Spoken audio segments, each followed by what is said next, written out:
Halo rekan-rekan value investor, Indonesia terkenal akan dua hasil bumi utama yaitu batu bara dan CPO. Saat ini kedua komoditas ekspor tambang utama Indonesia ini sedang dalam tekanan isu lingkungan yang cukup berat. Tapi seperti yang sudah saya bahas pada video sebelumnya tentang batu bara, entah isu itu benar atau hanya dibesar-besarkan saja atau ada maksud lainnya, kenyataannya saat ini harga CPO dan batu bara sama-sama mencetak rekor tertinggi sepanjang masa sejak kedua komoditas itu ditemukan dan digunakan di muka bumi ini. Rekor tertinggi CPO Rp4.500 Malaysia sudah tertembus, dan rekor harga batu bara $173 per ton sudah juga tertembus. Pada saat video ini dibuat, kedua komoditas ini masih nyaman di rentang harga tertingginya. Nah, secara histori, hal ini akan berdampak positif terhadap kinerja keuangan komoditas khususnya emiten CPO yang akan saya bahas kali ini. Saya akan membahas saham-saham CPO yang fundamentalnya terbaik saat ini dan harganya sudah di bawah harga wajarnya alias murah. Tapi sebelumnya saya mau ingatkan, jangan Anda membeli saham hanya karena Anda menonton video ini.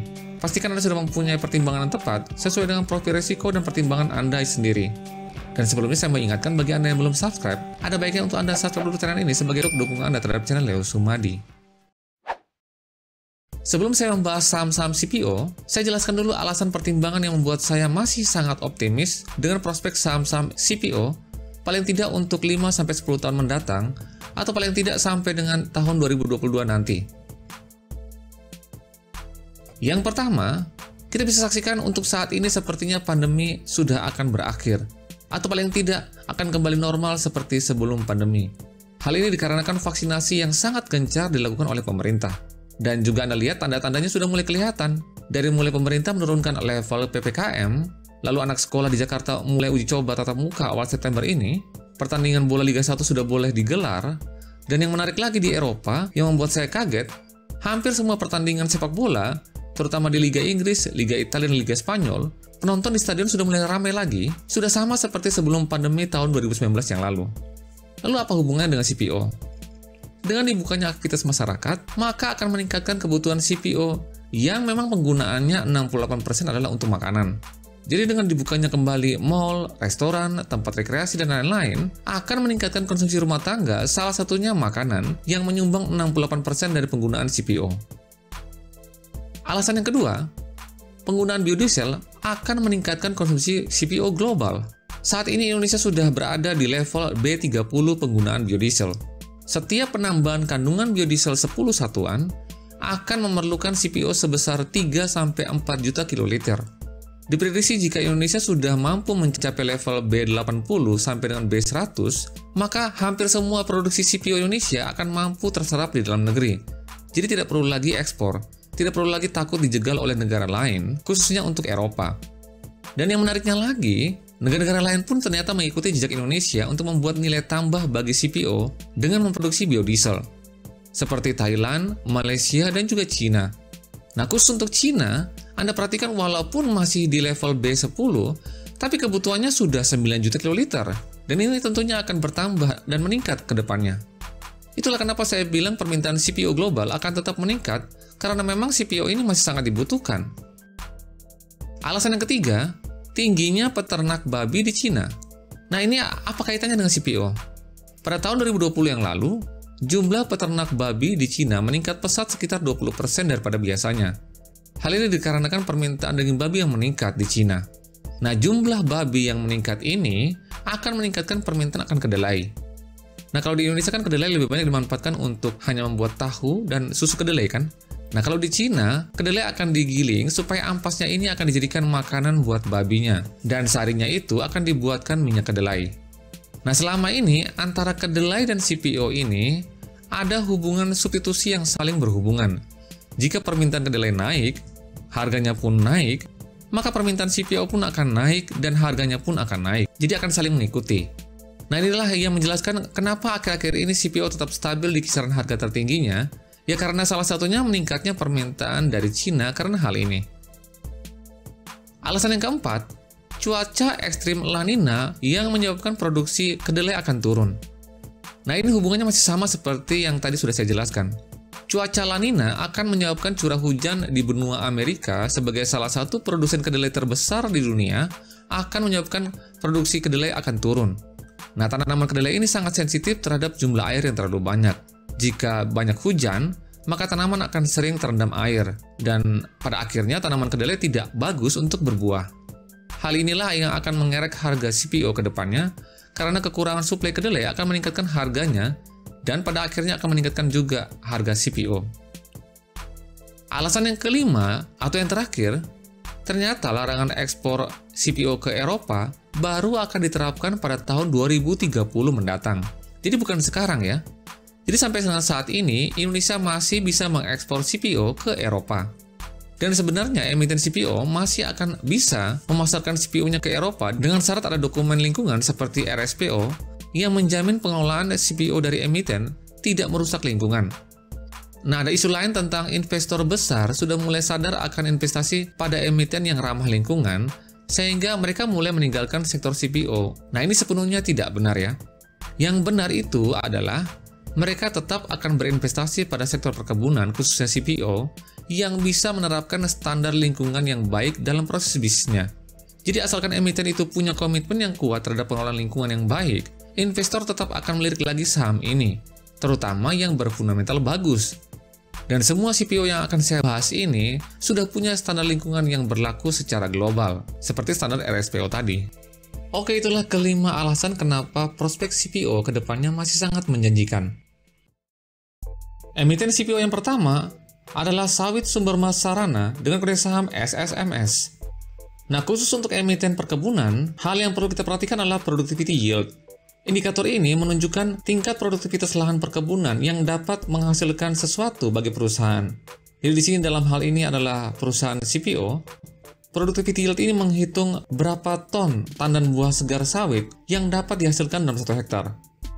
Total luas lahan dari sawit sumber mas sarana ini sebesar 81.000 hektar sekian.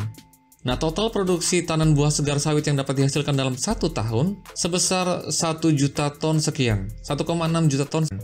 Jadi total productivity yield yang dapat dihasilkan per hektarnya adalah 19 ton. Nah, untuk rata-rata usia tanam, Anda bisa lihat mayoritas tanaman dari SSMS ini berada di usia produktifnya, yaitu di usia 10 tahun sampai dengan 19 tahun. Nah, ini adalah salah satu alasan kenapa saya memilih SSMS ini masuk ke dalam list CPO ini. Usia tanaman sangat penting sekali untuk menentukan profitabilitas dari perusahaan CPO. Semakin besar jumlah tanaman yang produktif, artinya semakin besar peluang dari perusahaan CPO tersebut menghasilkan profitabilitas.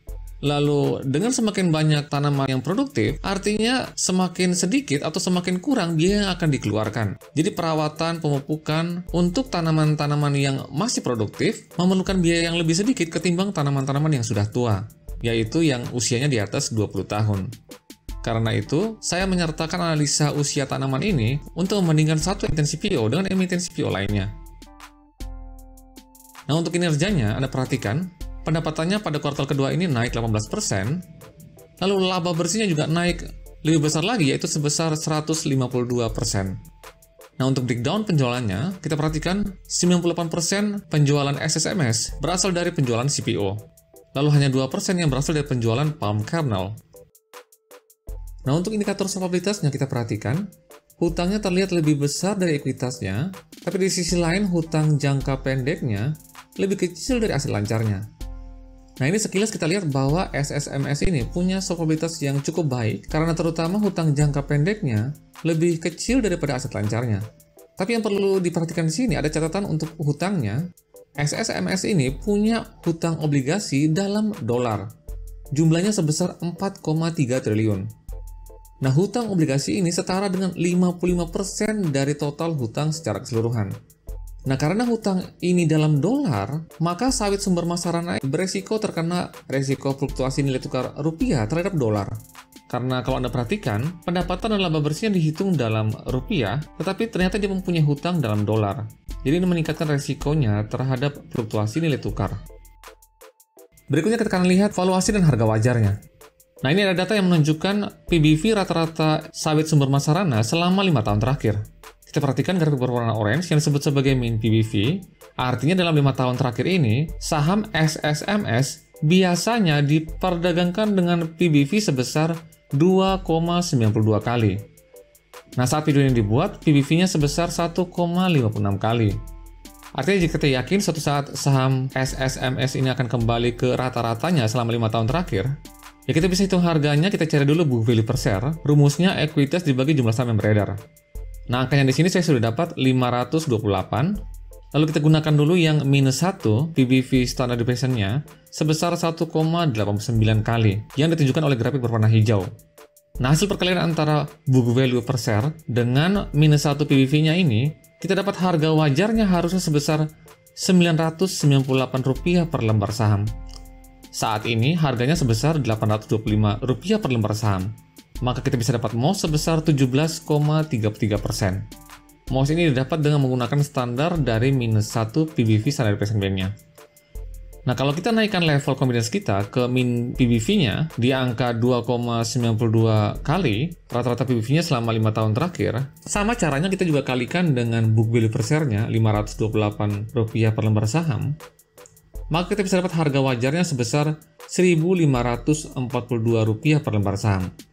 Nah, kita bandingkan dengan harga saat ini sebesar Rp525 per lembar saham, kita dapat MOS sebesar 46,49%.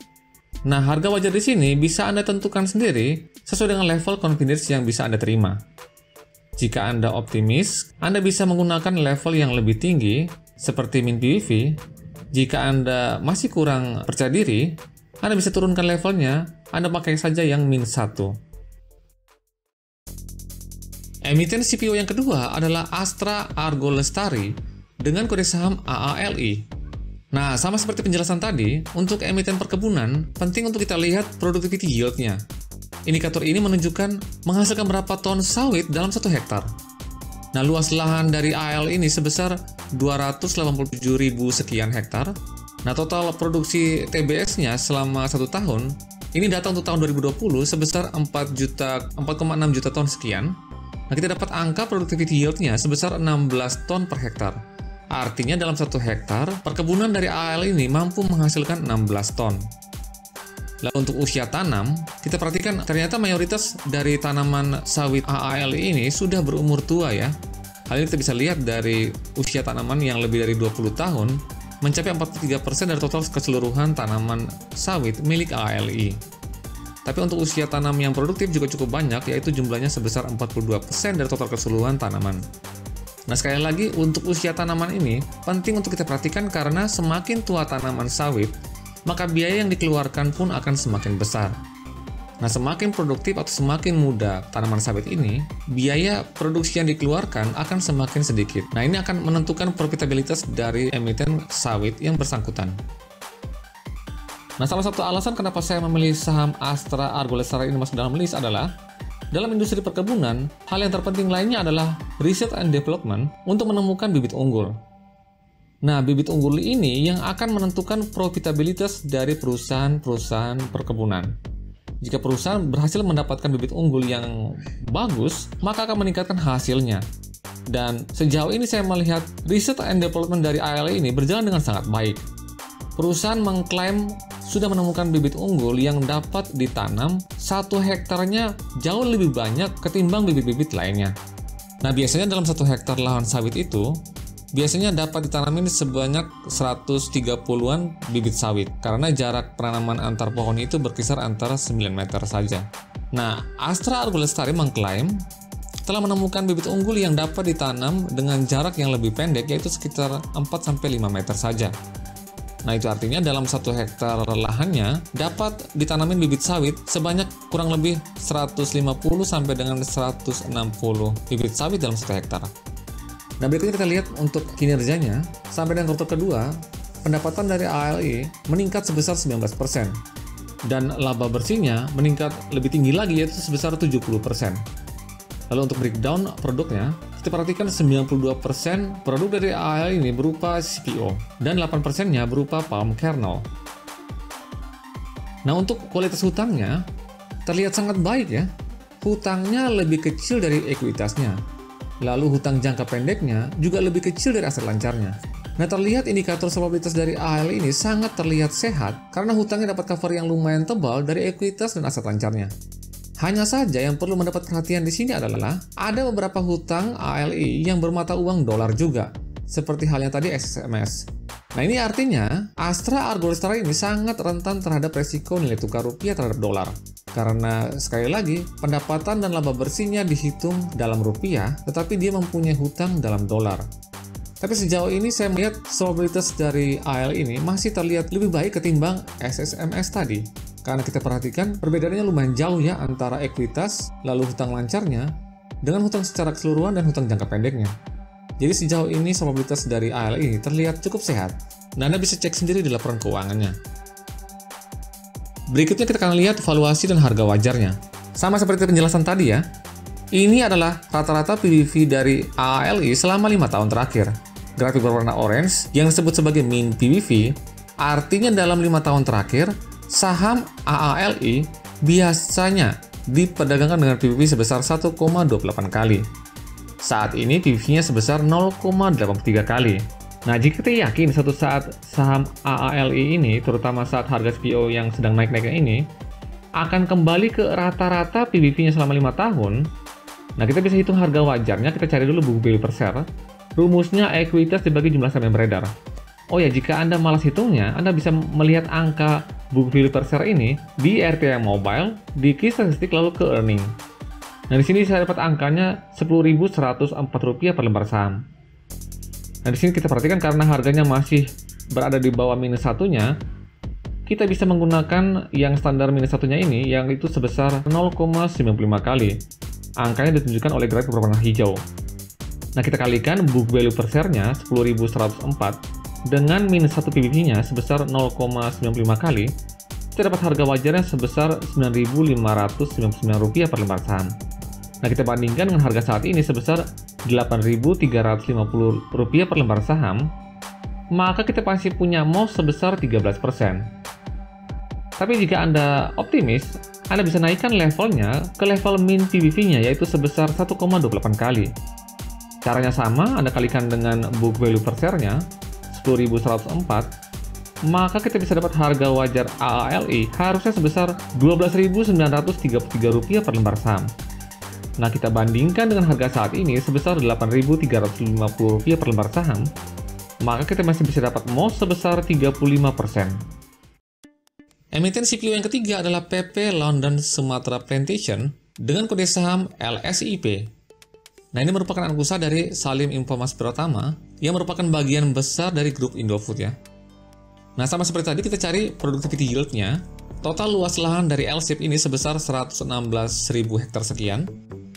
Dalam 1 tahun, data yang didapat pada tahun 2020, total produksi tandan buah segar sawitnya sebesar 1,4 juta ton sekian.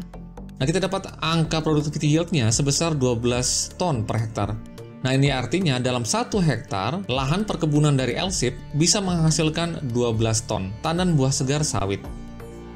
Nah, Anda perhatikan untuk usia tanamannya, 40% dari total tanaman dari LSIP ini masih berada di usia yang produktif ya, 10 sampai dengan 19 tahun. Tapi ternyata LSIP juga mempunyai tanaman yang sudah berumur tua, lebih dari 20 tahun, sebesar 39%. Lalu juga ada tanaman yang masih muda, 13%, dan tanaman yang masih belum berbuah sebesar 8%. Oh ya, sebagai informasi, sawit ini baru bisa berbuah setelah umurnya 4 tahun. Jadi dari umur 1 tahun, atau dari tanam, dari mulai bibit sampai dengan 4 tahun, belum akan berbuah.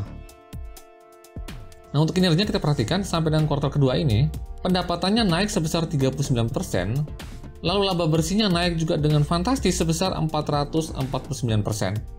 Nah, untuk breakdown produknya kita perhatikan, 77% produknya berasal dari CPO, lalu 16% dari palm kernel, 4%-nya ada karet, dan juga 3%-nya ada lainnya ya, seperti juga coklat, kopi, dan juga tanaman perkebunan lainnya. Lalu untuk hutang yang kita perhatikan, total hutangnya lebih kecil dari ekuitasnya. Lalu juga sama, hutang jangka pendeknya lebih kecil dari aset lancarnya. Dan jumlahnya perbedaannya lumayan besar ya. Hutang jangka pendeknya sebesar 796 miliar, lalu aset lancarnya sebesar 3,6 triliun.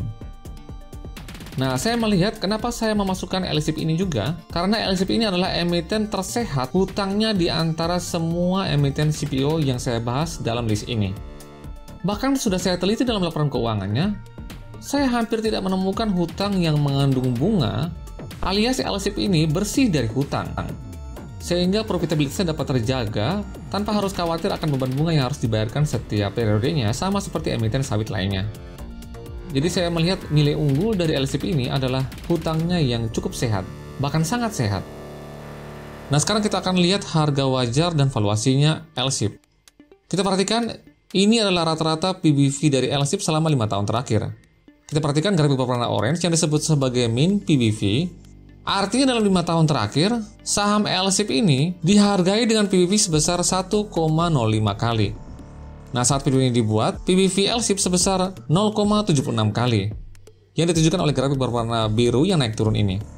Jika kita yakin suatu saat saham LSIP ini, terutama dikarenakan harga CPO yang sudah naik-naiknya tinggi ini, dapat kembali ke rata-rata PBV selama 5 tahun terakhir. Nah, di sini kita perhatikan grafiknya masih di bawah min 1-nya, jadi kita bisa menghitung dengan standar min 1-nya ini, yang terlihat dari grafik berwarna hijau ini, angkanya sebesar 0,81 kali. Nah, kita cari dulu book value per share-nya. Rumusnya ekuitas dibagi jumlah saham yang beredar. Nah, angkanya saya dapat sebesar Rp1.435 per lembar saham. Nah, kita kalikan book value per share-nya ini dengan minus 1 PBV-nya sebesar 0,81 kali. Maka kita bisa dapat harga wajar LSIP harusnya sebesar Rp1.162 per lembar saham. Kita bandingkan dengan harga saat ini sebesar Rp1.085 per lembar saham, maka kita bisa dapat MOS sebesar 6,65%. Lalu kita bisa menggunakan min PBV-nya sebesar 1,05 kali yang ditunjukkan oleh grafik berwarna orange. Nah, ini untuk rata-rata PBV selama 5 tahun terakhir. Sama caranya kita kalikan dengan book value per share-nya 1.435, maka kita bisa dapat harga wajar saham LSIP harusnya sebesar Rp1.507 per lembar saham. Nah, kita bandingkan dengan harga saat ini sebesar Rp1.085 per lembar saham, maka kita bisa dapat MOS-nya sebesar 27%, atau kita bulatkan menjadi 28%. Saham CPO yang keempat adalah Salim Infomas Pertama dengan kode saham SIMP.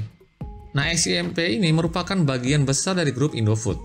Nah, salah satu alasan kenapa saya memilih saham SIMP ini masuk ke dalam list adalah selain memang karena harganya memang sudah murah, PBV-nya masih di bawah 0,5, perusahaan ini juga mempunyai salah satu brand yang lumayan cukup terkenal di Indonesia, terutama di kalangan ibu-ibu, yaitu minyak goreng Bimoli.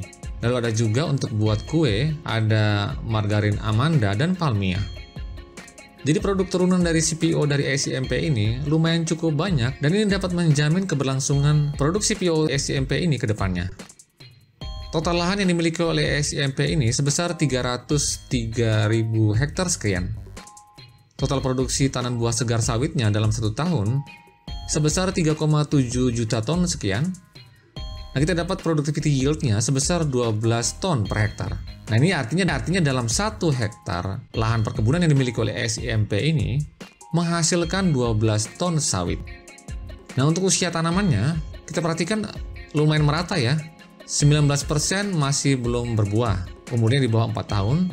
Lalu 23% tanaman muda 4-9 tahun, yang paling banyak 35% di usia yang produktif yaitu 10-19 tahun, dan juga ada tanaman tua sebanyak 23%. Nah, ini presentasi di sini maksudnya adalah presentasi dari total keseluruhan tanaman sawit yang dimiliki oleh SIMP. Nah, perlu saya ingatkan lagi bahwa usia tanaman ini sangat penting untuk kita menilai produktivitas dan kualitas dari emiten perkebunan ini. Jika semakin banyak tanaman usia yang produktif, maka biaya yang akan dikeluarkan oleh perusahaan akan semakin sedikit. Jika perusahaan memiliki banyak tanaman yang mempunyai usia tanaman yang sudah tua, di atas 20 tahun, maka semakin banyak lagi biaya yang akan dikeluarkan. Dan ini pada akhirnya akan mempengaruhi tingkat produktivitas dari emiten yang bersangkutan. Nah, untuk kinerjanya kita perhatikan sampai dengan kuartal kedua ini, SIMP berhasil memperoleh kenaikan pendapatan 30%. Lalu untuk laba bersihnya dengan kenaikan persentase yang lebih tinggi lagi, yaitu sebesar 193%. Lalu untuk breakdown produknya, kita perhatikan 3,3% dari CPO. Oh ya, Anda perhatikan bahwa SIMP ini, produk yang dihasilkannya tidak seperti 3 emiten lainnya. Untuk CPO-nya ini hanya sedikit saja, yaitu sebesar 3,3%. Kebanyakan produk yang dihasilkan oleh SIMP ini adalah produk turunan dari CPO itu sendiri, yaitu minyak goreng yang tadi sudah saya bahas, dengan merek andalannya yaitu Bimoli. Jumlahnya sebesar 83% dari total keseluruhan produk yang dihasilkan oleh SIMP. Lalu yang lainnya juga ada 6,7%. Lalu kita perhatikan juga ada 6,4% dari palm kernel. Nah, untuk kesehatan hutangnya kita perhatikan, hutangnya sedikit lebih kecil daripada ekuitasnya. Lalu untuk hutang jangka pendeknya, sedikit lebih tinggi daripada aset lancarnya. Nah, kita perhatikan untuk SIMP ini, terlihat untuk kesehatan hutangnya, terlihat agak sedikit kurang sehat ya, karena hutang jangka pendeknya lebih besar daripada aset lancarnya. Nah, tapi jika Anda cek lagi ke laporan keuangannya, Anda perhatikan rincian hutangnya, tidak seperti emiten lainnya seperti ALI dan SSMS, Salim Infomas pertama ini, kebanyakan hutangnya itu, terutama hutang-hutang yang besarnya itu, dihitung dalam mata uang rupiah. Bahkan saya melihat untuk mata uang dolar tidak ada ya. Nah, hal ini dapat mencegah SIMP terkena risiko pergerakan nilai tukar rupiah terhadap dolar. Karena sekali lagi, rata-rata emiten sawit ini pendapatannya dan laba bersihnya dihitung dalam rupiah. Jadi akan lebih baik untuk hutangnya sebaiknya dalam rupiah saja. Tapi selama perusahaan masih mempunyai kemampuan untuk membayar hutang tersebut, bagi saya sejauh ini tergantung dari perusahaan masing-masingnya. Lalu yang terpenting juga, untuk apa tujuan menarik hutang tersebut? Kalau untuk tujuan yang produktif, tentunya hal ini bisa berdampak positif terhadap kinerja perusahaan. Nah, berikutnya kita akan lihat valuasi dan harga wajar dari SIMP ini. Sama seperti 3 saham lainnya, ini adalah data dari PBV rata-rata dari SIMP selama 5 tahun terakhir. Kita perhatikan grafik berwarna orange yang disebut sebagai mean PBV, artinya dalam 5 tahun terakhir, saham SIMP ini biasanya diperdagangkan dengan PBV sebesar 0,48 kali. Nah, saat ini PBV-nya sebesar 0,45 kali, yang ditunjukkan oleh grafik berwarna biru yang naik turun ini. Nah, kita perhatikan spare PBV-nya agak sedikit kecil ya, dibandingkan dengan ketiga emiten yang tadi sudah saya bahas. Ya, walaupun memang saham SIMP ini terlihat sangat murah ya, yaitu PBV-nya sebesar di bawah 0,5 kali, tapi secara rata-rata memang saham ini dihargai murah oleh pasar. Rata-rata PBV-nya selama 5 tahunnya terakhir sebesar 0,48 kali. Tapi di sini kita juga bisa menghitung harga wajarnya sama seperti tadi. Kita cari dulu book value per share. Rumusnya ekuitas dibagi jumlah saham yang beredar. Angkanya sebesar 943. Lalu kita kalikan dengan mean PBV-nya, karena terlihat harganya masih di bawah mean PBV-nya, 0,48 kali, maka kita bisa dapat harga wajar SIMP harusnya sebesar Rp453 per lembar saham. Jika kita bandingkan dengan harga saat ini sebesar Rp428 per lembar saham, maka kita masih punya MOS sebesar 5%. Nah, ini kita perhatikan MOS-nya bisa sekecil ini memang karena sahamnya memang selama ini dihargai murah ya, yaitu tidak lebih dari 0,5 kali. Oke, itulah keempat saham CPO yang menjadi pilihan saya kali ini. Berikut adalah rangkumannya. Kita perhatikan dilihat dari PER dan PBV-nya. Yang paling termurah saat ini adalah SIMP, yang kedua adalah LSIP, yang ketiga adalah Astra Argo Lestari ALI, dan yang paling termahal adalah SSMS, Sawit Sumber Masarana. Nah, kalau kita lihat peluang cuannya, kita perhatikan dari MOS-nya, MOS min-nya, yang paling terbesar peluang cuannya, artinya kita mendapat MOS yang cukup besar, yaitu di saham SSMS, sebesar 46%, kita melihat dari min PBV-nya. Lalu yang terbesar kedua adalah ALI, dan yang ketiga adalah LSIP. Oke, sekian dulu pembahasan kali ini. Semoga informasi ini bermanfaat dan menambah wawasan Anda seputar saham-saham CPO. Ingat, ini bukan rekomendasi saham, tapi ini hanya untuk membantu Anda menganalisa saham-saham pilihan di sektor emiten perkebunan khususnya CPO. Dan ingat, semua saham yang saya bahas ini rata-rata memang bukan untuk jangka pendek, bukan untuk harian, mingguan, apalagi untuk hitungan jam. Jadi minimal untuk hitungan bulan lah, atau paling nggak jangka menengah, dan lebih baik lagi untuk jangka panjang sekitar 2-5 tahun. Kalau untuk jangka menengah, target saya untuk window dressing nanti dan juga awal tahun, yaitu di bulan Desember dan juga di bulan Januari awal tahun nanti. Oke, sekian dan terima kasih. Semoga bermanfaat. Salam Value Investor.